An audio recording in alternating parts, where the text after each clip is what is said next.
Today we'll talk about how can you disable chip-in indicator on your Slack app. We go to figure out the solution or know how you can do that in your app. So you just follow these ways, then it's going to work with you.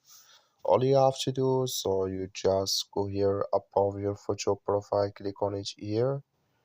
So then it's going to take you to this list. It's going to show for you like this.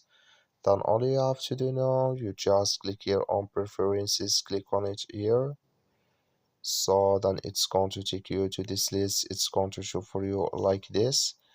Then all you have to do next, you just go down here, come here to display chip-in indicators here. Then you click in this sign or this color. Like you see color, it's gone. That's mean display chip-in indicators. It's disabled with us now. That's all you have to do. That's all. Thank you for watching. Don't forget to support us by liking, subscribe.